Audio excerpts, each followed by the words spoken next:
Welcome to the Deep Dive. Great to be here. Today we're exploring something really practical. How to have better, more interesting conversations in English.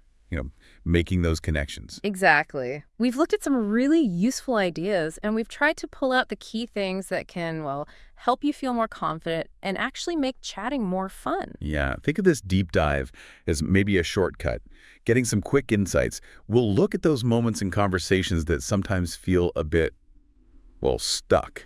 Stuck or just dull. And we'll find some simple ways, little tweaks really, to make them flow better and feel more meaningful. It's kind of surprising, isn't it, how tiny changes in what you say or even just how you say it can make such a big difference. It really is. So let's unpack some of those techniques. Okay, so where do we start? Right at the beginning. Greetings. Yeah, let's do that. How we kick things off really sets the tone. Imagine saying something like, "Hello, I am Alex," but like with a really flat voice. Right. Hello, I am Alex. Yeah, it sounds very formal. A bit closed off, maybe. It can feel that way, yeah. A bit stiff. Now, what if you tried, "Hey there, I am Riley," with, a bit of warmth, a smile. Hey there, I am Riley. Oh, totally different feel. Straight away, it's friendlier, more open, like you're actually pleased to meet them. Exactly. And see, the words aren't that different, hello versus hey there, but the energy, the tone, that's the powerful part. And the smile you mentioned, even just smiling while you talk. Yeah, even that small physical cue makes the other person feel more comfortable, more ready to engage. So it's not just saying words, it's like offering a connection from the start. Small things, big impact for that first impression. Absolutely. Makes the whole thing feel more active, more collaborative, like you're starting something together. Okay, got it. So moving past the hello, what about those super common questions? Yeah. Like the big one, how are you? Ah, yes. The classic. We all ask it. And we all hear the same answer, usually. I'm fine. I'm fine. Exactly. It's the default. But the problem is when someone just says, "I'm fine," where does the conversation go? Nowhere, usually. It just stops.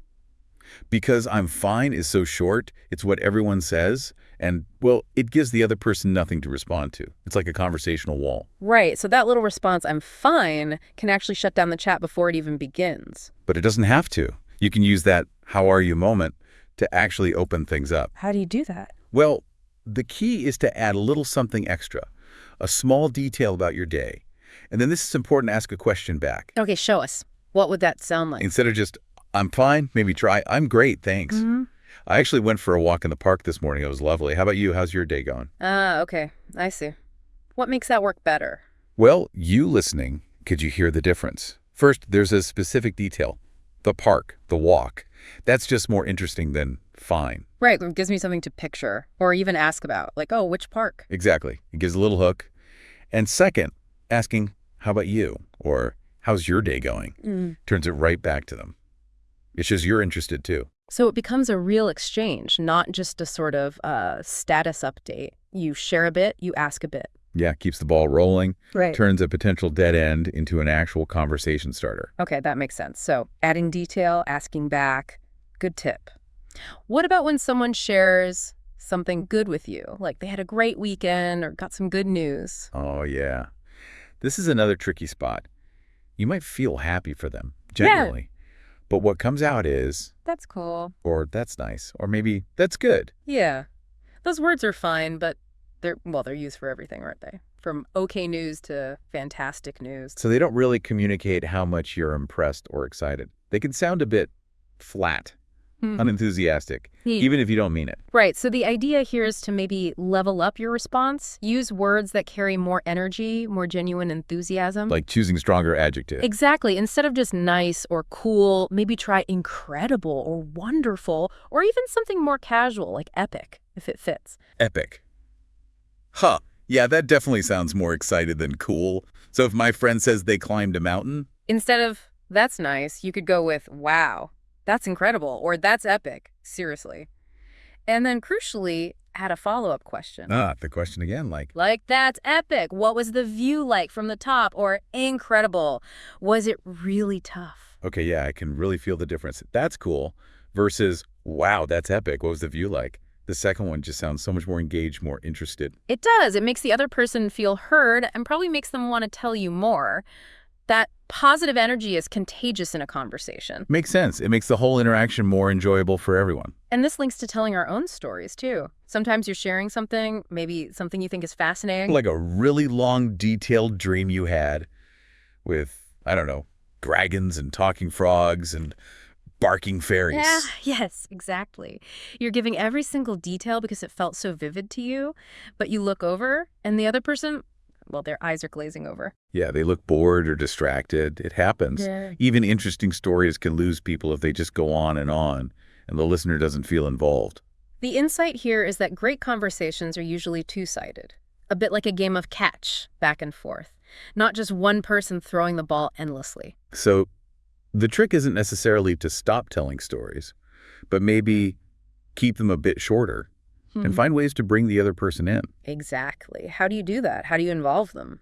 Well, one simple way is to pause and ask for their opinion, or just ask what they think about part of it. Okay, so with the weird dream example. Instead of the whole saga, maybe just, I had the strangest dream last night about barking fairies. It was pretty weird. What do you reckon that means? Ah, I see.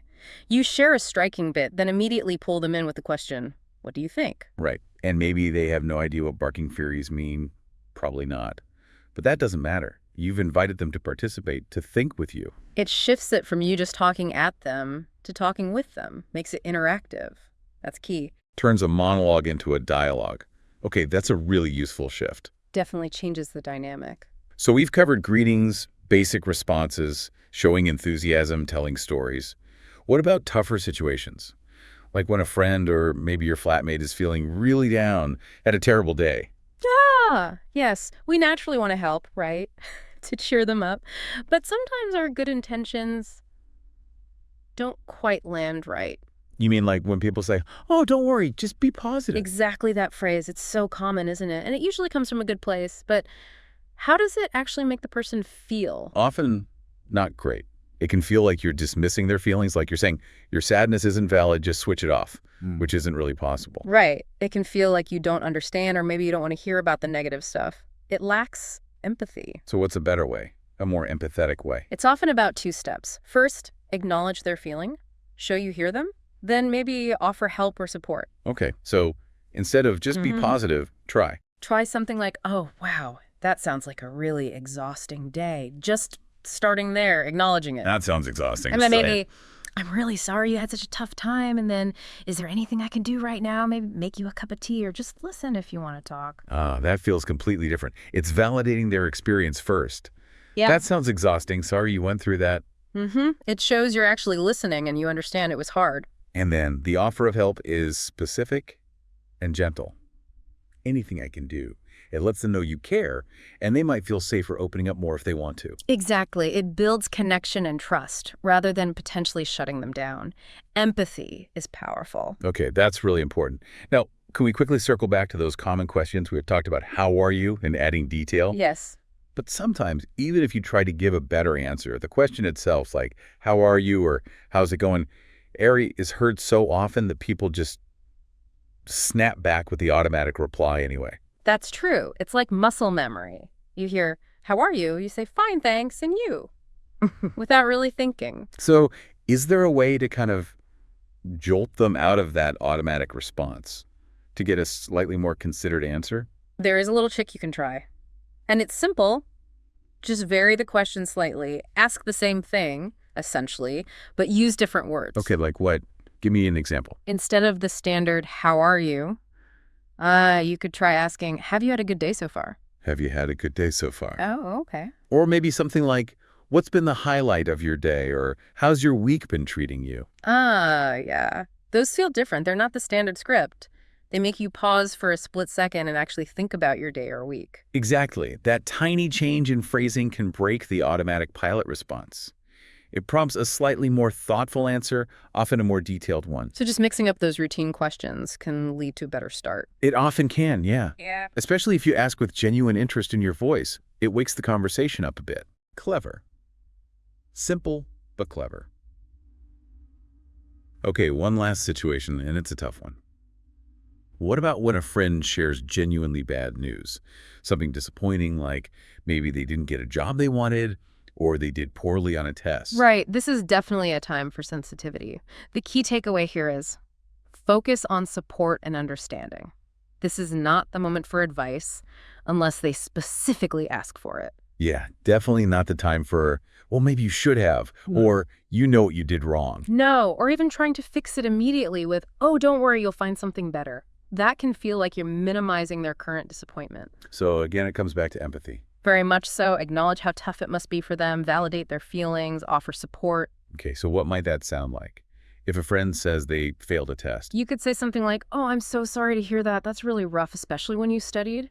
First, just acknowledging the bad news and the effort. Yeah, shouldn't be disappointing. Then maybe validate the feeling. It's completely understandable to feel upset about that. Tests can be so stressful. Right, making their reaction feel normal and okay. And then offer support. Is there anything I can do? Want to grab a coffee and just vent or maybe take your mind off it? That feels much more helpful than criticism or unwanted advice. You're basically saying, I'm here for you and I hear you. Exactly. Listening and offering comfort is often the most valuable thing you can do in that moment. Okay, wow. We've covered quite a few different situations there. Let's maybe do a quick recap of the main ideas for having these better, more connected conversations. Sure. So it really starts with the small stuff, doesn't it? Your tone, your word choice, even just a smile when you greet someone, making it warm. Yeah, that initial welcome. Then moving past those really short answers like, I'm fine.